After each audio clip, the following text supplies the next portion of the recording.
Hello everyone, this is Tanya from Professor Tanya Speaks, and in today's video we're going to be talking about writing an effective memo or writing an effective email memo.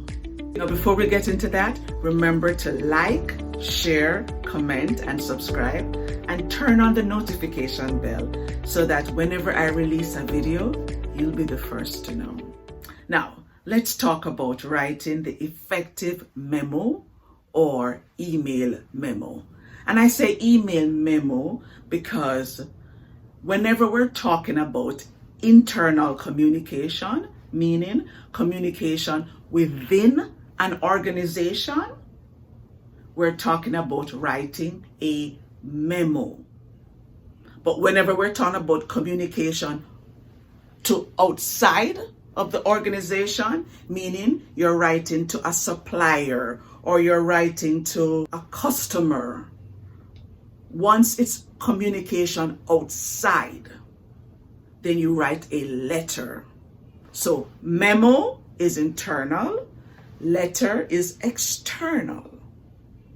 However, both of them can be sent via email.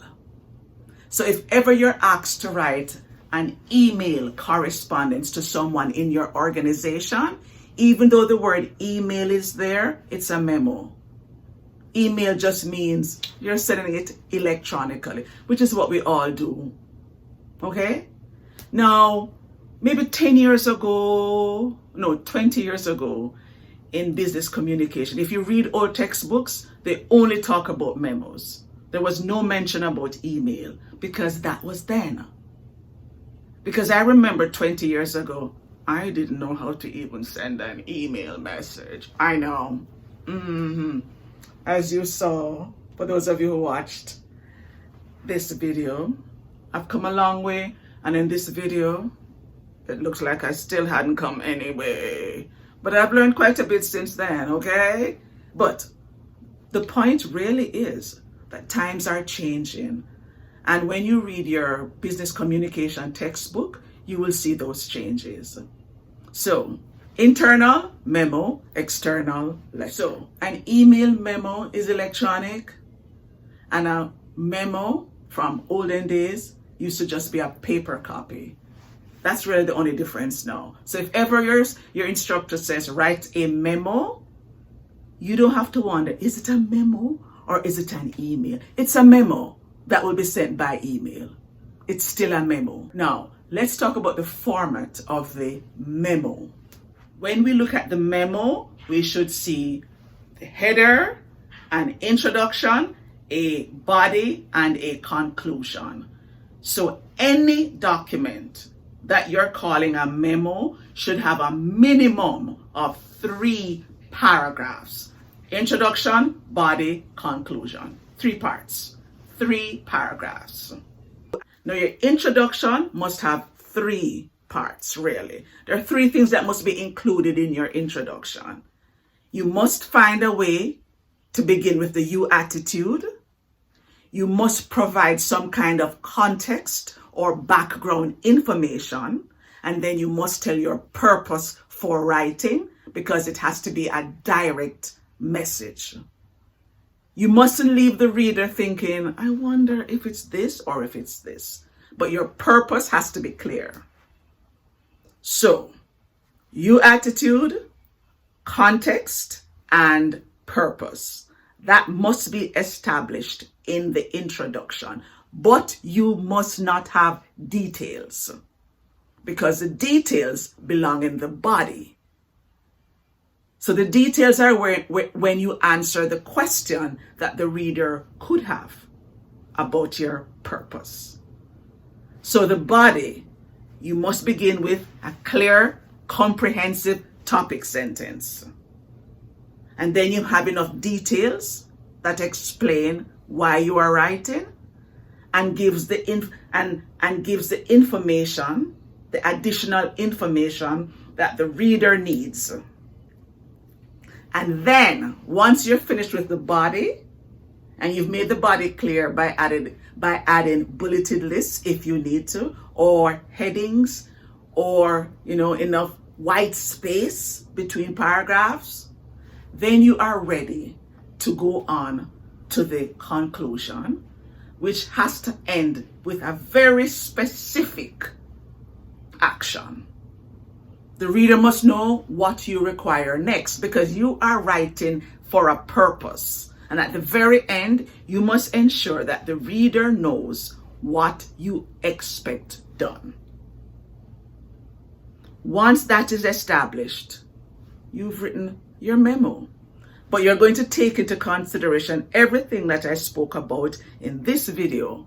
We're going to make sure that the sentences all work and the paragraphs all work and the you attitude is there and positive language and courteous language and it's concise and it's simple, clear words and everything works together well.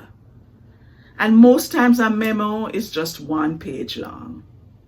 And usually for a first assignment, that's all I'm looking for. 1 page. Not 2 and not 5 and not 10. Okay, 1 page. Now let's look at an example of a memo. For an example of a good memo, and so that you can compare a below average to an above average memo, let's look at an example from this textbook by Mary Guffey, The Essentials of Business Communication. Now, for those of you currently in my practical writing class, if you go to Blackboard and you click on the left, you'll see a link that says Textbook for Reference, Essentials of Business Communication. But even if you don't have Guffey, as I mentioned in another video, there are many good textbooks on the market now, and most of them will give you good models of above average and below average documents. So you're looking for an example of a memo, and you're looking to see a bad version and a good version, just to see how to improve it. Now let's look at an example from page 104, because they have a good example that I think we can learn from. So the first one is at the top of page 104. This is a memo and it has a good format. You'll see the header at the top, to, from, subject, and you'll see the message, which is divided into 3 parts: the introduction, the body, and then the conclusion. But if you take a closer look, you'll see some of the problems. And the first one is with the word problems. That doesn't tell us anything. It's too vague. A subject line has to summarize what is being discussed in the memo. So the first thing that needs to change is the subject line. The next thing is that it says, this is in response to your recent inquiry about our database. Your message of May 9 said that you wanted to know how to deal with the database problems. Once again, the context is there because it's in response to an inquiry. The you attitude is not there, and the main message has not been summarized. When you look at the body, you see that there's a lot of information, but it isn't put in an easy to follow manner, and there's no topic sentence. And then when you go to the conclusion, once again, it's vague. There's no specific action that is being requested. So when you look at this memo, this is a memo that needs to be improved. Now let us look at the one that has been improved. Once again, the memo has good format where the header has the to, from, subject line. Then the message is divided in 3 parts. But let's look at the differences. For this one, the subject line is complete, whereas the other one said problems. This one says recommendations for improving our customer database. And that's what's required when you write a subject line. It's not a sentence, but it should summarize the main idea of the document.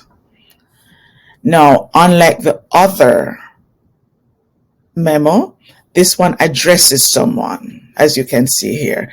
And it's a memo. When we used to use paper memos, we always wrote the person's name and we always ended by putting our name. You should still do that in an email memo. This, however, has a better context. It says, as you requested, I am submitting my recommendation. So immediately the receiver understands the purpose for writing.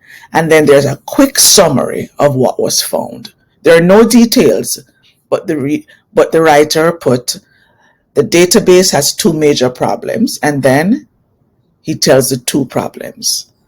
That is a complete introduction, which has the three parts. It has the you attitude, as you requested. So you're putting deference to the receiver and you're letting them know that they're important, as you requested. I am submitting the recommendations. That's your purpose. And there's a quick summary of what was found. And then in the body, there's a clear topic sentence. The following 3 steps should solve both problems. As you know, a topic sentence must tell something.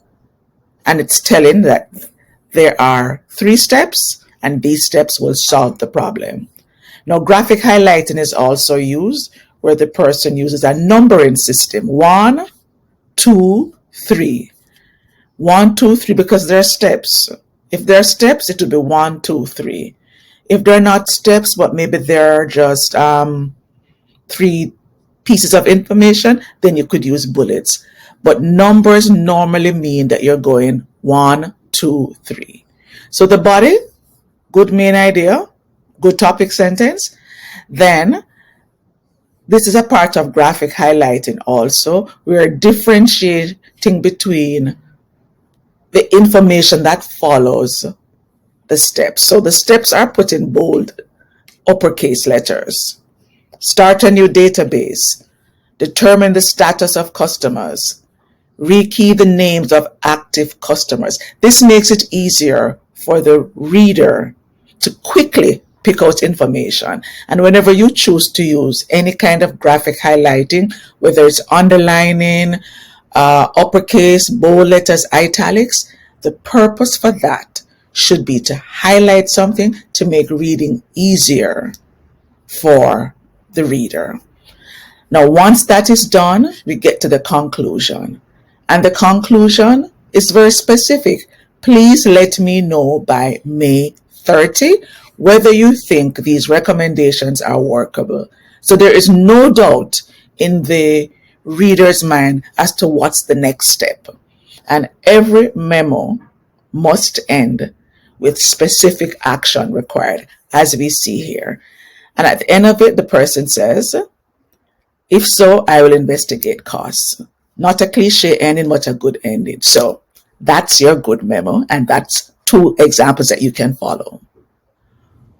Okay, so that's an example of a clear memo. As you saw, I showed you a before example and I showed you after. Look back at it again to look at the differences between the before and the after. Once you've established those differences, then when you decide to write your memo, I want you to keep all of those things in mind so that your memo will be effective. So I hope by the end of this video, you're very aware of how to write an effective memo and that you understand that it must have 2 parts, the header and the message, and that the message is divided in 3 parts. Once you do that and you follow all of the principles discussed in this video, then you should have an effective memo. Once you have that skill, it means that whenever you write for your audience will be very clear and will understand your meaning. And once the meaning is clear, there's nothing like good writing. So I hope that was useful and I hope you learned something today. So until I see you again, remember to like, share, comment, and subscribe. Turn on the notification bell. And until I see you in the next video, bye for now.